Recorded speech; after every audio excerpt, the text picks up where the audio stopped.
Hi everyone, today we're going to look at our Gator control board.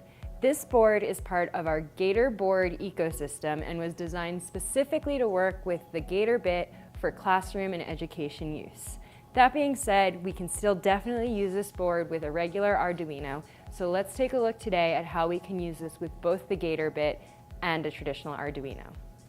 The Gator control board features two buttons, an on and off switch, and a read switch. Each of these can be snapped off of the board to be used individually or can be kept on and used as is. Let's take a look at how we can use the Gator control board with our Gator bit. In this interaction, we'll use the switch on the Gator control board to control the addressable RGB LEDs found on the Gator bit. In order to hook up our switch, we'll use two alligator clips. We'll connect one alligator clip to the pad right next to the word on. The other side of this alligator clip will be connected to 3.3 volts on our Gator bit. With the second alligator clip, we'll connect one side to the second pad on the switch and then bring the other side of that alligator clip to pin 1. Always make sure to power your Gator bit through the JST connector on the bottom right side of the board. This will make sure that your board gets the inputs and outputs that you want it to. Let's head over to Microbit's website to write our program in MakeCode. The first thing we'll want to do is install the NeoPixel library in order to address our LEDs. We'll head into variables and create a strip variable and then set our strip to NeoPixel at pin 12 with 5 LEDs as RGB. That should be in setup. Now we'll move over to forever. In forever, we'll set a new variable called switchVal to digital read pin 1. This means that our microbit is constantly listening to what's going on in pin 1. If pin 1 is high or is switched on, then we will have our addressable LEDs show a rainbow. If it's switched off, we'll turn this rainbow off. Let's take a look at this in action.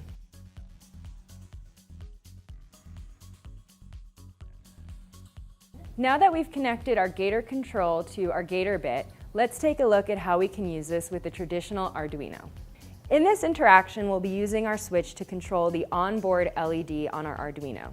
This LED is connected to pin 13. We'll connect our switch to pin 7 by using our alligator clips with pigtails. The on side of the switch should be connected to 3.3 volts on your Arduino, and the off side should be connected to pin 7. Now let's take a look at the program. At the top of our program, we are going to declare two different variables. First, our button, which is connected to pin 7, and then our LED, which is connected to pin 13 on the Arduino. In setup, we'll then need to let our Arduino know that the button is an input and the LED is an output. We can do this using the pin mode function. In loop, we've created a new variable called butval, which will digital read our button. This means that we're constantly looking for what's going on pin 7 with our button, which will be stored in this new variable we've called butval. Then our if statement, if butval equals 0, then digital write LED high. This means that if the button is in one position, then the LED should be turned on. Then we have an else statement and it says digital write LED low. That means that if the button val is anything other than 0, the LED should be low. Let's take a look at this in action.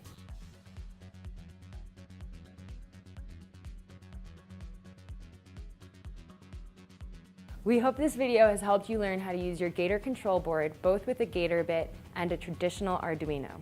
We can't wait to see what kind of projects you and your students come up with these boards. Let us know what you think in the comments below.